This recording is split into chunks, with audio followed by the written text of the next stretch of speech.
할렐루야.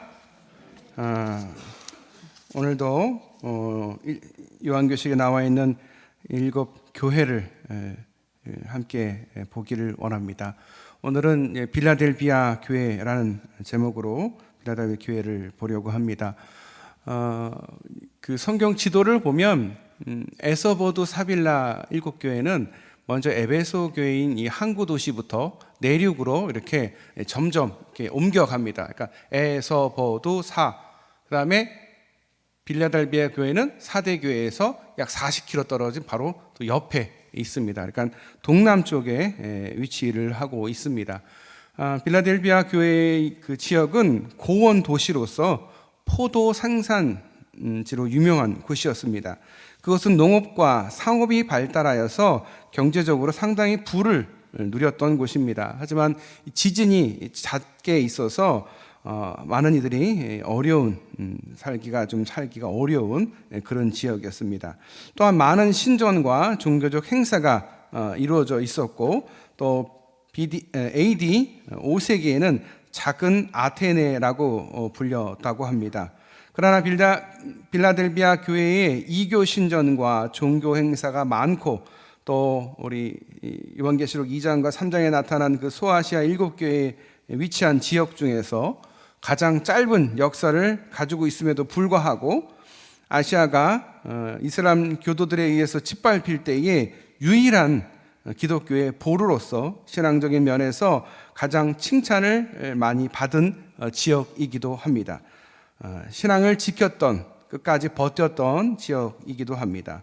한편 이 빌라델비아 교회에 대해서는 알려진 바가 거의 없으며, 단지 암미아라는 여선지자가 이 교회를 관할하면서 AD 100년부터 160년, 총 60년간 큰 부흥을 이루었다라는 이야기가 전해지고 있습니다. 이 교회의 성장으로 흩어진 유대인들이 개종을 하는 역사가 일어났습니다. 반면에 또 교회를 가장 많이 반대했던 이들 역시 유대인들이었습니다. 7절에 다윗의 열쇠를 가진 이 곧 열면 닫을 사람이 없고 닫으면 열 사람이 없는 그가 이르시되, 이 본문의 말씀은 그리스도의 모습, 이사야서 22장 15절에서 25절을 배경으로 국고를 맡고 있던 그 셈나 대신, 이름이 대신이 아니고요, 셈나 그 대신 이 엘리야김 왕이죠. 엘리야김이 다윗의 집의 열쇠를 셈나 대신에게 맡깁니다. 그 열쇠를 맡아서 다윗의 집 전체의 그 모든 보물과 모든 것을 관리하며 그가 권세를 행사했다라는 것을 기본으로 그 이야기를 하면서 본문에서 다윗의 열쇠를 이야기합니다. 즉 다윗의 집, 하나님의 나라의 문을 열 수 있는 열쇠를 또한 이야기합니다. 하나님 나라의 특성인 영생의 수여권을 또 의미합니다. 엘리야김이 다윗의 집의 관리를 하는 그 열쇠를 소유한 바와 같이 그리스도께서는 하나님 나라를 다스리고 관리하는 열쇠를 소유하여서 하나님 나라에 들어갈 자와 들어갈 수 없는 자를 결정하십니다. 한편 열면 닫을 사람이 없고 닫으면 열 사람이 없는 그가, 여기서 그는 이 다윗의 열쇠를 가진 이에 대한 해석으로 당시 빌라델비아에 많이 거주하고 있던 유대인들, 오직 자신들만이 다윗의 나라를 유업으로 물려받는다라고 주장했던 그 이야기를 합니다. 이런 상황 속에서 살던 이 빌라델비아 교인들에게 그리스도께서 자신을 다윗의 열쇠를 가진 이라고 그가 계시하면서 유대인들이 주장하는 그 선민의 의식에 반론하며 그리스도 자신이 천국 열쇠의 주인이며 메시아임을 강조함으로써 이 빌라델비아 교회인들을 위로하고 있습니다. 길게 이야기를 해서 잘 이해가 안 가실 것 같아서 다시 한번 설명을 드리자면, 유대인들은 자기만이 하나님의 백성이다라고 얘기하면서 그리스도를 믿는 이 빌라델비아 교인들을 핍박했습니다. 너희들이 믿는 그 그리스도 가짜야, 하나님의 아들 아니야, 메시아 아니야, 그렇게 이야기를 했습니다. 그러니 믿음을 가진 빌라델비아 교인들 입장에서는 믿음이 얼마나 많이 흔들렸겠습니까? 그래서 그들에게 위로의 말씀을 줍니다. 뭐냐? 너희들이 믿고 있는 그 예수 그리스도가 진짜 다윗의 열쇠, 그 문을 열 수 있는, 천국 문을 열 수 있는, 문을 닫고 열 수 있는 능력을 가지신 분이다. 다시 말해서 너희는 천국 백성이다. 두려워하지 말아라. 이런 위로의 말씀을 건네고 있습니다. 8절에 볼지어다 내가 내 앞에 열린 문을 두었으되 능히 닫을 사람이 없으리라. 이 열린 문에 대한 해석은 천국으로 들어가는 구원의 문을 일컫는 것입니다. 12절과 본서의 종말론적 성격으로 볼 때에 그리스도께서 열어주시는 구원의 문을 닫을 사람이 없을 것이다 라고 해석이 됩니다. 내가 내 행위를 아노니 내가 작은 능력을 가지고도 내 말을 지키며 내 이름을 배반하지 아니하였도다. 요 본문의 내용을 우리가 몇 가지 단어들을 다시 한번 생각하면서 이해를 했으면 좋겠습니다. 자, 본문은 그리스도께서 빌라델비아 교인들을 칭찬하신 내용인데, 내 행위를 아노니 내가 작은 능력을 가지고도, 작은 능력이 뭐냐? 이거는 능력이 거의 없다라는 의미입니다. 그 지역에서 빌라델비아의 교인들의 신분이나 지위 등 외적인 능력을 말하면서 그들이 변변치 못한 능력을 가진 사람들, 그러니까 신분이 낮거나 능력이 없는 사람들을 이야기하는 것입니다. 내가 작은 능력을 가지고도 내 말을 지키며 내 이름을 배반하지 아니하였도다. 여기서 내 말을 지키며, 그러니까 내 말씀을 지키며, 하나님 말씀을 지키며, 여기서 지키며는 그럼에도 불구하고 지켰다라는 거예요. 너희가 능력이 없고 신분이 낮고 너희가 부족하지만 그럼에도 불구하고 너희가 내 말, 다시 말해서 하나님 말씀을 그럼에도 불구하고 잘 지켰다라는 거예요. 가진 게 없고 부족하지만 너희가 참 대단하구나.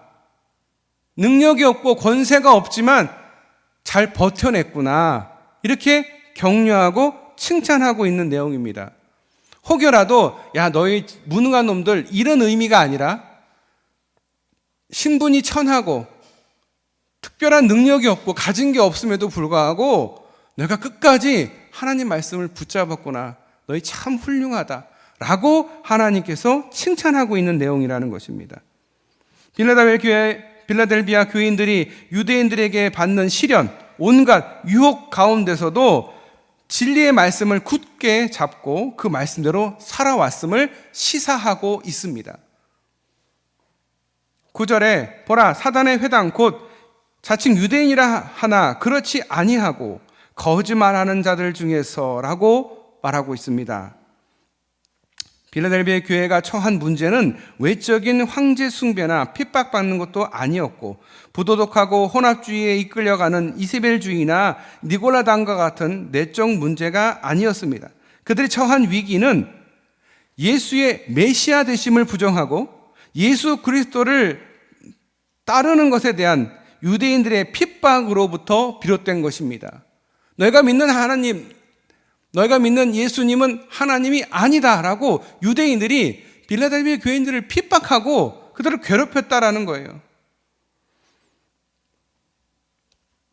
그들의 처한 위기는 예수의 메시아 되심을 부정하고 예수 그리스도를 따르는 이들을 핍박하는 유대인들로부터 비롯됩니다. 그들은 혈통적인 면에서 하나님의 선택된 백성이고 자신들만이 하나님 나라를 소유한다라고 주장을 합니다. 예수의 메시아성을 부정합니다.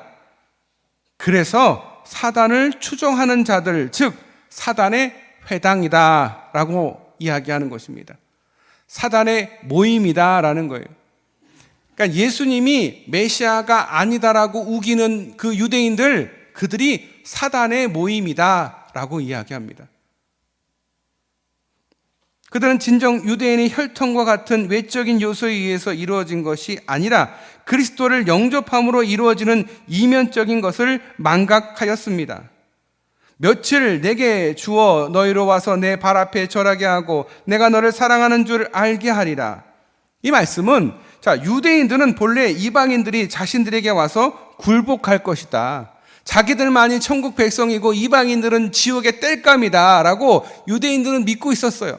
그러니 예수를 따르는 이 빌라델비아 교인들이 메시아가 아닌 예수를 믿는다라고 생각한 유대인들이 생각할 때 너희들 우리한테 무릎 꿇을 거야 라고 이 사단의 회당, 사단 같은 이 유대인들이 빌라델비아의 교인들을 핍박했다라는 거예요. 괴롭혔다라는 거예요. 그러나 주님께서 말씀하시기를 그들이 언젠가는 너희에게 굴복할 것이다.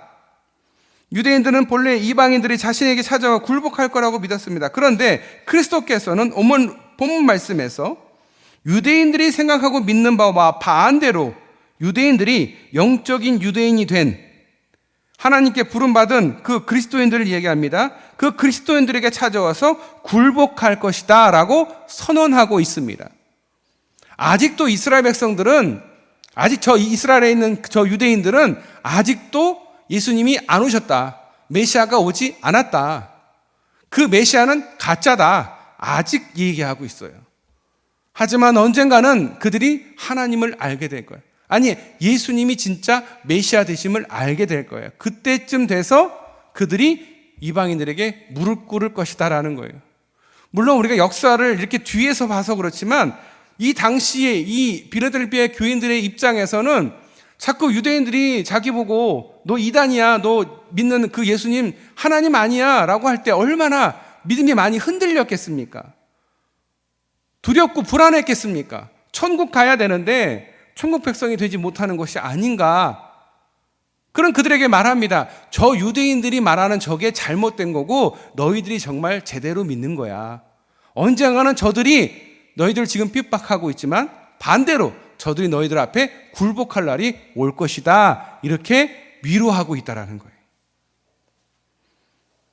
10절에 내가 나의 인내의 말씀을 지켰은즉, 나의 인내의 말씀에 대한 이 해석은 인내함으로 그리스도의 마지막 재림을 기다렸다라고 말합니다.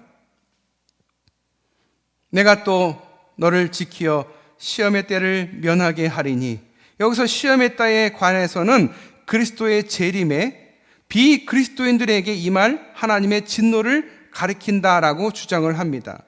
본문은 빌라델비아 교인들이 현재 처하고 있는 고통에서 보호받게 될 것이다 라는 것입니다. 이는 하나님께 순종하며 그 말씀을 따르고 지키는 그리스도인들은 비록 이 사단의 역사로 인해서 고난을 받을지라도 예수 그리스도의 재림 시에 임할 하나님의 진노는 면하게 될 것이다 라는 거예요. 하나님의 심판이 곧 하나님의 진노라는 거죠. 그러니까 심판은 잘했는지 못했는지, 잘한 거를 칭찬하러 오르시는 게 아니에요. 하나님이 오실 때 진노의 때가 온다라는 거예요. 그때에 믿지 않는 자들은 지옥의 심판이 있을 것이고, 믿는 우리에게는 오늘 말씀처럼 내 행위대로 심판을 받게 될 것이다. 그러면서 재림 시 하나님께서 진노를 너희들에게는 면하게 될 것이다. 빌라델비아 교인들 걱정하지 말아라. 너희가 믿는 예수님이 진짜 하나님이시다. 그리고 하나님이 언젠가 오실 때, 그분이 오셔서 심판할 때에 너희들에게는 진노가 면해진다. 이게 얼마나 큰 위로가 됩니까? 내가 진짜 하나님을 제대로 믿는 걸까? 내가 정말 천국에 갈 수 있을까라고 두려워하는 그들에게 걱정하지 말아라.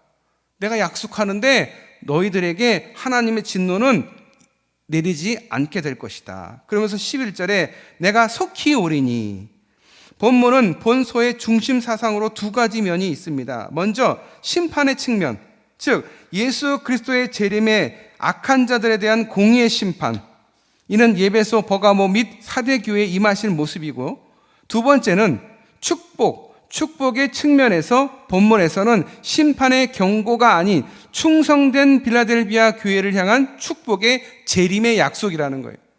예수님이 오실 때 어떤 사람은 심판을 받고, 공의의 심판을 받고, 어떤 사람들은 축복을 받게 된다는 거예요. 축복받을 대상이 누구예요? 빌라델비아 교인들. 작은 능력, 가진 게 없고 신분도 낮고 부족하지만 끝까지 하나님 말씀을 붙잡은 그들에게 하나님은 축복하실 거라는 거예요. 하나님의 오실 그때의 진노의 하나님이 아니라 축복의 하나님께서 오셔서 그분이 재림하실 것이다. 그렇게 빌라델비아의 교인들을 향해서 말씀하고 있습니다. 내가 가진 것을 굳게 잡아 아무도 내 면류관을 빼앗지 못하게 하라. 이 말씀은 굳게 잡아라. 그 얘기는 현재 명령형입니다. 지금까지 빌라델비아가 그 교인들이 지켜온 믿음을 더욱 지속적으로 공고히 해야 한다라는 것을 시사합니다. 여기서 보면 이 면류관이 뭐냐면 우리가 생각하는 무슨 금관이 아니라 이 경기장에서 승리한 선수에게 주어지는 상을 의미합니다. 내 면류관을 빼앗지 못하게 하라라는 말은 경기장에서 선수가 상을 잃지 않도록 끝까지 최선을 다하는 것과 마찬가지로 빌라델비아 교인들도 지속적으로 영적 무장을 통해서 환난과 핍박 속에서도 인내하고 말씀을 끝까지 지켜서 승리해라라는 이야기입니다. 그러니까 면류관이 경기가 끝나서 상을 받잖아요. 그런데 이 상황은 뭐냐? 경기 중인 거예요. 너희가 지금 직면해 있는 이 핍박의 상황이 경기 중인데 경기가 끝났을 때 면류관을 못 받는 일이 없도록 면류관을 끝까지 붙잡으라는 거예요. 다시 말해서 믿음을 붙잡으라는 거예요. 자꾸 믿음이 흔들리는 거예요. 유대인들이 자꾸 와가지고 그러는 거예요. 너희가 믿는 그 예수님은 예수님이 아니야. 메시아가 아니야. 너 지금 잘못 믿고 있어. 너희 그러다가 지옥 간다? 뭐 이런 얘기를 했던 것 같아요. 그러니 이 빌라델비아 교회인들이 얼마나 마음이 이게 위기감이 느꼈겠어요. 다른 게 공격이 아니에요. 죽이는 게 무서운 게 아니라 이 천국에 못 갈까봐 이 교인들이 불안해하고 있는 것 같아요. 그러니까 예수님께서 예수님께서 이 교회에 편지를 쓰시면서 걱정하지 말아라. 내가 메시아고 내가 올 때에 다른 이들은 벌을 받지만 너희들은 내가 축복해 줄게 라고 예수님 말씀하고 계시면서 그러니 흔들리지 말고 끝까지 완주를 해라라는 거예요. 그래서 승리해서 내가 준비한 면류관의 그 상을 너희들은 꼭 받아라라고 격려하고 있습니다. 근데 생각해 보시면 이게 우리들에게도 똑같은 이야기입니다. 세상에 살다 보면 믿음이 자꾸 흔들려요. 내가 정말 신앙생활 잘하고 있는 건가? 내가 믿는 하나님이 정말 하나님인가? 난 정말 천국 갈 수 있을까? 그 믿음에 대해서 주님 말씀하십니다. 너희가 지금 경기 중에 있으니까 포기하지 말고 끝까지 가라라는 거예요. 그래서 꼭 끝에 꼭 상을 받았으면 좋겠다. 상은 미리 준비가 되어 있는 거예요. 끝까지만 버티면 되는 거예요. 버티면. 인내의 말씀을 가지고 지켜내면 승리할 수 있다는 거예요. 핍박 중에서. 그러면서 12절에 이기는 자는 내 하나님 성전의 기둥이 되게 하리니 내가 결코 다시 나가지 아니하리라. 본문은 당시 빌라델비아 교인들이 이해하기 쉬운 성전 기둥을 비유로 말씀하고 있습니다. 당시 빌라델비아의 이 지역은 잦은 지진으로 해서 건물들이 폐허가 되거나 파괴된 건물들 가운데 유일하게 남아있는 것은 예전에 있던 신전의 돌 기둥들 뿐이었습니다. 지진과 폐허 가운데 유일하게 남아있는 신전 기둥들을 본 이 빌라델비아 교인들에게 하나님이 말씀하시기를 하나님이 거주하시는 하나님의 성전에 기둥이 되게 하시겠다라고 약속하시면서 승리자가 되라, 포기하지 말고 믿음을 끝까지 붙잡아라 이렇게 말씀하고 있다라는 거예요. 너무 쉽지 않습니까? 너희들 지금 보고 있는 저 기둥 보이지? 저 기둥이 하늘나라에도 있는데 너희가 믿음을 끝까지 지키면 하늘나라의 기둥이 되게 해주겠다라는 거예요. 너희들도 다 흔들리고 다 박살이 나도 남아있던 그 기둥처럼 하나님 나라의 기둥이 되게 해주겠다. 그러니 포기하지 말아라. 환난과 핍박에서 꼭 믿음으로 지켜내라. 인내의 말씀으로 지켜내고 이겨내라 라고 격려하고 있다는 거예요.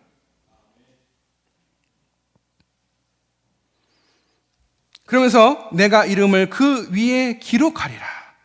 본문은 빌라델비아 교인 중 승리자에게 주시는 두 번째 약속입니다. 기둥이 되게 하고 그 기둥의 이름, 너의 이름을 내가 기록하게 하겠다. 그리스도께서는 새 종류의 이름을 부여할 것이다 라고 약속을 합니다.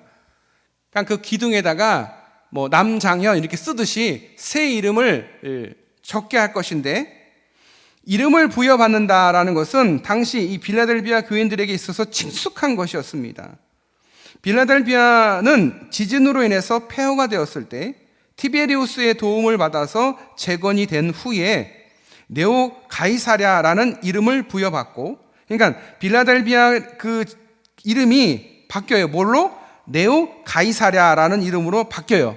그러니까 지금 검색을 해보면 빌라델비아라는 지역이 이름이 없어요. 4대 지역도 있고 두아디라 지역도 있고 예베소 그 지역도 있는데 빌라델비아라는 지역은 아무리 검색을 해도 나오지를 않더라고요. 왜 그랬느냐? 하도 지진이 많이 나서 뭘 세우면 무너지고 뭘 세우면 무너지니까. 그리고 나중에는 누가?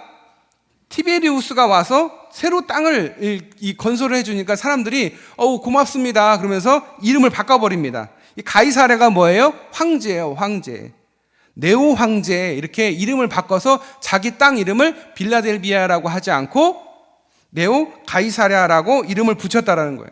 그리고 후에 베스파시안이라는 황제가 성을 만듭니다.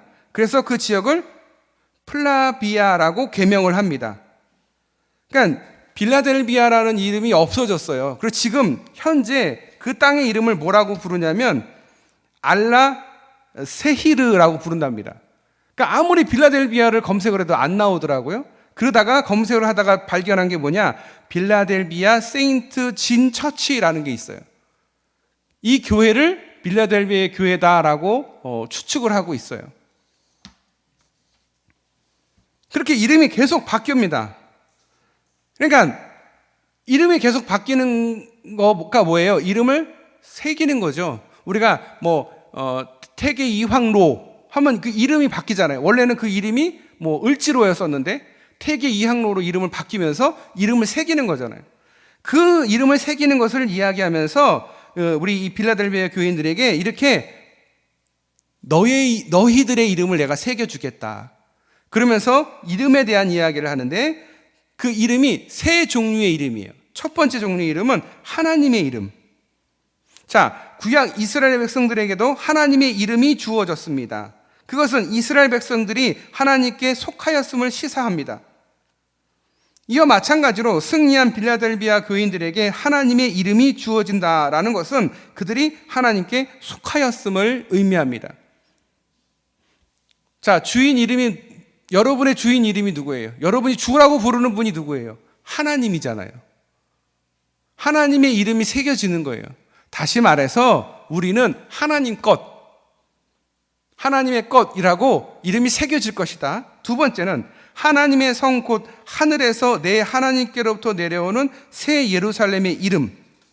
이게 뭐냐? 하나님의 성인 새 예루살렘의 이름이 주어진다라는 것은 승리한 자들이 하나님에 의해서 새 예루살렘의 시민권을 갖게 된다라는 거예요. 하나님의 것이 됐고 그 다음에 하나님의 시민이 되는 거예요. 하나님 나라의 시민이 되는 권세가 이름이 적혀질 것이다. 너희 이름이 적혀짐으로 인해서 이것은 그리스도인들이 소유한 것으로 그때 하나님과 영원히 함께 거주할 것을 암시합니다. 하나님의 것이 된 것으로 끝난 게 아니라 이제는 하나님의 나라에 거주하는 시민이 되는 거예요. 그 이름이 새겨질 것이다. 마지막으로 나의 새 이름, 그리스도의 새 이름이 주어진다라는 것은 두 가지 해석이 가능한데, 하나는 그리스도의 새 이름, 곧 다른 권세를 지배하고 다스리는 절대적인 권력과 인격 그리고 성품을 나타내는 아직 알려지지 않은 이름이 이긴 자들에게 주어진다라는 거예요. 이긴 자들이 누구예요? 하나님의 말씀을 붙잡고 끝까지 버텨낸 사람, 환난과 시련 속에서도 버텨낸 사람들, 그리고 또 하나는 구속을 통해서 그리스도에게 속하였음을 나타냅니다. 오늘 이 빌라델비아 교회를 통해서 배우는 것이 무엇일까? 빌라델비아 교회에 대한 이야기를 들으면서 우리는 어떤 교훈을 얻습니까? 첫 번째, 빌라델비아의 교회는 작고 보잘것없는 교회였습니다. 그러나 주님의 말씀을 지키기 위해서 목숨을 걸었던 교회였습니다. 빌라델비 교회는 본질을 놓치지 않고 있던 교회였습니다. 말씀을 따라 살아간 교회였고 사명을 쫓아 살아갔던 교회였습니다. 이것은 교회가 하나님의 사명을 선택하는 것이 아니라 하나님이 자신의 선교 목적을 위해서 우리를 선택하신 것을 의미합니다. 사명의 주도권은 하나님이 주고 계신다라는 것입니다. 예수님이 말씀하셨습니다. 요한복음 15장 16절입니다. 내가 나를 택한 것이 아니요 내가 너희를 택하여 세웠나니 이는 너희로 가서 열매를 맺게 하고 또 너희 열매가 항상 있게 하여 내 이름으로 아버지께 무엇을 구하든지 받게 하려 함이라. 우리가 이 땅에 보내지고 우리가 이 땅에 택함을 받은 이유는 열매를 맺게 하기 위해서라는 거예요. 열매를 맺게 하려고 우리를 부르신 것이고 우리에게 이름을 주신 것이고 우리를 하나님의 백성 삼아 주신 것입니다. 그러니까 우리 사명이 뭐예요? 열매를 맺는 거예요. 두 번째, 빌라델비아 교회는 성도의 구분점이 있던 교회였습니다. 이게 무슨 말씀이냐? 자신의 신앙 고백을 드러낸 교회였습니다. 명목상의 그리스도인에 대한 염려를 하고 있습니다. 그러니까 예수님 믿는 척하는 사람들에 대한 염려를 이야기하고 있습니다. 왜 그럴까요? 유대인들이 하도 빌라델비아 교인들을 막 괴롭히는 거예요. 시련과 핍박을 주는 거예요. 너희 믿는 예수님 하나님 아니야, 메시아 아니야. 그러니까 사람들이 얼마나 믿음이 흔들렸겠어요. 그러니까 명목상으로 예수님 믿는 그리스도인 양 하는 사람들이 있었다는 거예요. 그 사람들에 대해서 예수님이 걱정하시는 거예요. 아닌데 내가 진짜 메시아고 내가 하나님인데 자꾸 시험에 빠져서 저렇게 흔들리고 믿음이 온전치 못한 이들을 보니까 이 하나님께서 예수님께서 걱정하시면서 최소한 관계만을 유지하는 그 교인들은 주님의 몸으로서의 기능을 다할 수 없기 때문이다라는 거예요. 명목상 그리스도인은 그리스도인이 아니에요. 그리스도인인 척하는 것이지. 주님의 몸된 기능을 할 수가 없어요. 주님의 몸된 기능이 뭐예요? 하나님이 우리가 이 땅에 두신 거에 뭐예요? 열매를 맺으라고 보냈어요. 근데 열매를 안 맺는 그 그리스도인은 명목상 그리스도인이라는 거예요. 하나님이 가장 안타까워하는 그리스도인이 바로 그런 사람들이에요. 교인들 중 가운데 예수 믿는 척 그냥 교회 왔다 갔다 하는 그들을 이야기하는 겁니다. 우리 주변에 이 같은 믿음의 사람들이 많이 있습니다. 자신들의 믿음이 확고하지 못하기에 자녀들에게 처한 영적 상태에 대해서 걱정을 하지 않고 1년에 한두 번 참여하는 교회 행사로 말미암아 교회에 등록이 되어 있는 것으로 말미암아 안심하는 부모들이 많이 있습니다. 가장 안타까워하는 게 그거예요. 명목상 그리스도인들이에요, 진짜. 이렇게 교회에 명단이 오면 혹여라도 자기 식구가 이름이 빠지면 속상해하는 분들 계세요. 거기 이름 빠진 게 중요한 게 아니에요. 명목상 그리스도인이 돼서 이름에서 없는 게 요람에서 자기 그 식구들 이름 빠지면 무슨 그 천국 생명책에서 이름 빠진 것처럼 난리를 피는 분들이 계셔요. 물론 우리 교회는 없는데 제가 예전에 섬기던 교회에서 겪어본 일이에요. 명목상 그리스도인들, 명목상 교회 다니는 것처럼 하는 사람들, 주님이 가장 걱정하시는 사람들이 그런 사람들이에요. 그냥 1년에 한 번, 아니 1년에도 안 나와. 한 3년에 한 번? 3년에 한 번 나와도 감사해. 그것도 안 나와. 그런 사람이 많아요. 그런 자녀들의 영적인 상태에서 우리는 기도를 참 많이 해야 됩니다. 모든 책임은 우리에게 있다는 것을 잊지 말아야 합니다. 그들의 삶이 하나님과의 관계를 맺지 못하고 있고 하나님의 계명에 순종하지도 않는 것이 우리의 걱정이기도 합니다. 제가 목회를 하는 목회자로서 이렇게 신방을 가면서 아니면 성도들하고 얘기를 나눌 때에 우리 아이는 예전에 참 교회 열심히 다녔고 적극적으로 행동했고 예전에 뭐 했고 그런 이야기를 참 많이 합니다. 그래서 우리 아이는 믿음이 확실하다 이렇게 말씀을 하셔요. 그 옛날 얘기고요. 옛날에 그렇게 믿었던 거고요. 우리 아이는 세례를 받았고요. 우리 아이는 뭘 했고요. 모태신앙이고요. 이런 얘기를 참 많이 듣습니다. 다른 게 염려가 되는 게 아니라요. 믿음의 경주는 계속하는 거예요. 옛날에 믿음이 좋아서 지금도 이 믿음이 좋은 게 아니에요. 믿음을 계속 달려가고 있는 거예요. 면류관이 있는데 면류관을 받으려면 어떻게 해야 돼요? 출발점부터 마지막 피니시 라인까지 가야 면류관을 받는 거예요. 중간에 가다가 멈춘 것을 가지고 신앙이 있다라고 말하는 사람은 아무도 없어요.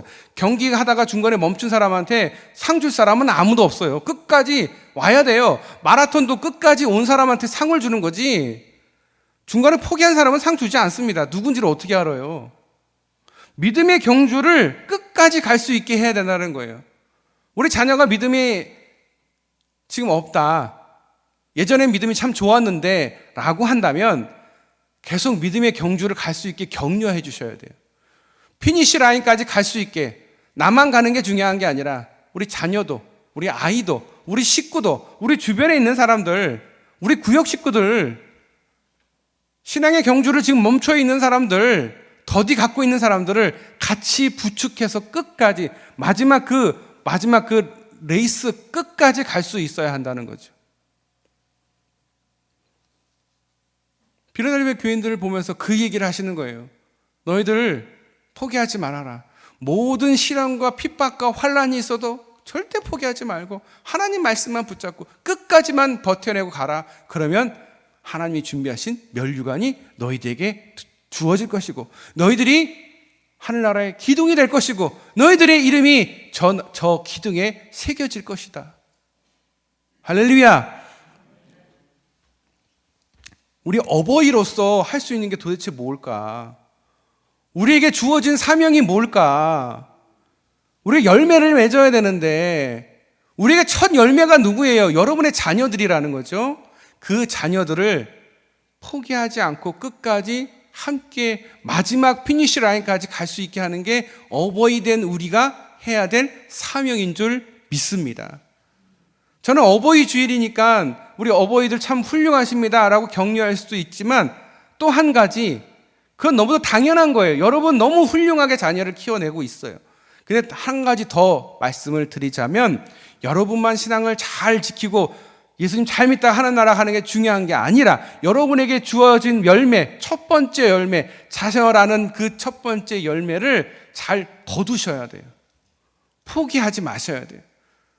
제가 이렇게 보니까 2년, 3년 기도하시면서 자기 가정을 구한 그런 분들 참 많이 만났어요. 그분들의 특징, 끝까지 포기하지 않고 기도한다라는 거예요. 끝까지 포기하지 않고 또한 교회에서 열심히 봉사한다라는 거예요. 그러면 언젠가 오더라고요.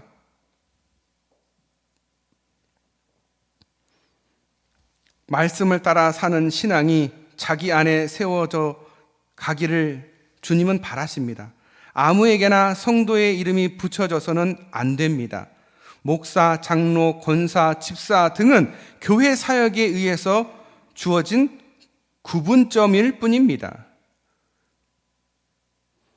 그러나 성도는 세상과 결별하여 하나님의 사람으로 하나님을 위해 사는 백성이라는 뜻입니다. 그래서 빌라델비아 교회처럼 우리 교회가 새로워지기 위해서는 기본적으로 자신 예수 그리스도에 대한 뚜렷한 헌신의 결단이 있어야 한다라고 저는 믿습니다. 세례를 받지 않은 분은 세례를 받으셔야 될 것이고 그 세례를 통해서 자기 신앙 고백이 있어야 될 것이고 그리고 구역 모임이나 교회 모임에 모두 다 참여하셔야 합니다. 그 참여 속에서 하나님을 발견할 수 있어야 합니다. 하나님이 우리를 부르실 때에 부르시는 곳은 다른 곳이 아닙니다. 여러분이 있는 그 자리입니다. 여러분이 함께 해야 할 그 자리입니다. 남녀선교회 이렇게 보면 남녀선교회 모임에 자주 이렇게 안 모이거나 빠지거나 구역 모임이 잘 이렇게 안 되는 경우가 참 많아요. 근데 교회는요, 다른 것 때문에 무너지는 게 아니라 그 가장 기본적인 그 조직이 흔들리면 교회는 흔들리게 되어 있어요. 구역이 무너지면 교회도 같이 무너지게 되어 있어요.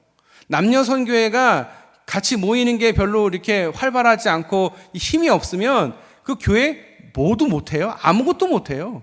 예. 사실 거기서 다 힘이 나오는 거거든요. 자, 주일날 여러분이 나오게 할 수 있는 방법 뭐가 있어요? 구역에서 모시고 오는 거 말고 사실은 큰 게 없거든요. 그렇잖아요. 근데 그게 가장 기본이거든요. 그리고 신앙적으로 많이 이렇게 위축되어 있고 떨어져 있을 때 곁에서 막 기도해주고 격려해줄 수 있는 게 뭐예요? 구역이라는 거예요. 남녀 선교회 마찬가지. 같은 또래가 함께 신앙을 공유하는 게 얼마나 중요한지 몰라요. 예. 왜 교회에서 남녀 선교회를 만들었겠어요? 전도하라는 거예요. 여전도회, 남선교회, 전도하고 선교하라고. 그게 축복받는 길이거든. 자녀들에게 물려줄 거는 그거밖에 없어요. 열매를 맺어서 그거를 자녀들에게 물려주는 것밖에 없어요.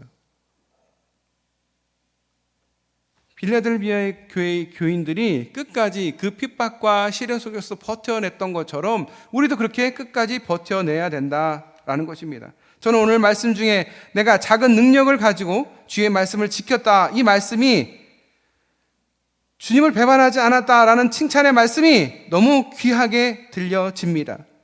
오늘 우리 교회가 작지만 주님의 사역을 위해서 온전히 헌신할 수 있으면 좋겠다라고 말씀을 드립니다. 이것이 주님의 말씀입니다.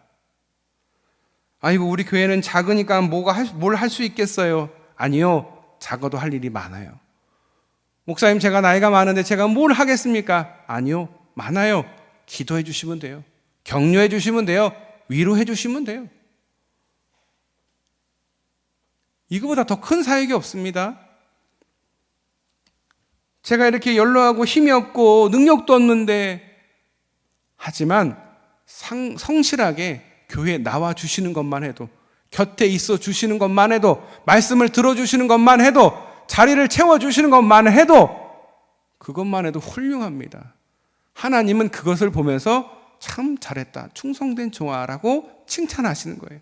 아주 뭐 큰 일을 해내야 되고, 전도를 해서 한 100명, 1000명을 데려와야 되고, 그것도 중요하지만 내가 내 자리에서 최선을 다하는 거예요. 내 가족들 구원을 위해서 계속 불철주야 기도하고, 내가 맡은 내 사역, 내 구역, 내 남녀 선교회 위해서 헌신하고.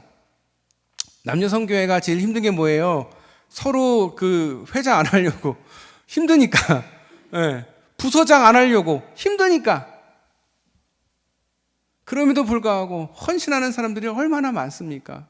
그런데 하나님은 그 자리에서 작지만 열심을 다하고 성실하게 주님을 섬기는 그들을 주님은 귀하게 여기신다라는 거예요. 그리고 주님이 그것을 보고 계신다라는 거예요. 주님은 우리를 칭찬하실 것이고 우리의 온전한 헌신을 보고 계신다라는 것을 오늘 말씀을 통해서 우리가 발견하게 되고 또 우리가 교훈으로 얻게 된다라는 것입니다. 우리는 주님의 말씀을, 우리 주님의 마음을 기쁘게 할 길이 무엇일까? 주님은 우리를 통해서 수많은 일들을 이뤄 가시기를 원하십니다. 하나님이 직접 하시는 것이 아니라 축복의 통로인 우리를 사용해서 하나님의 많은 일들을 이루어 가시기를 바라고 또 기대하고 기다리고 계시는 줄 믿습니다. 기도하겠습니다. 하나님, 빌라델비아 교회라는 참 낯선 지역과 낯선 이름을 가지고 그 말씀 속에서 그 교인들을 주님이 어떻게 위로하시며 또 우리를 어떻게 격려하고 있는지 말씀을 보면서 우리가 깨닫게 되었습니다. 주님께서 맡겨주신 모든 사역과 모든 일 위에 더 열심을 갖게 하시고 더 감사하며 주님을 위해서 신앙의 그 경주를 멈추지 않고 믿음을 끝까지 붙들고 갈 수 있게 하여 주시옵소서. 그래서 믿음의 그 상으로 주님이 주시는 그 면류관을 받아 누리는 우리 모든 성도들, 우리 모든 주의 자녀들 되게 하여 주시옵소서. 우리를 사랑하시고 우리를 구원하신 예수님의 이름으로 간절히 기도드려옵나이다. 아멘.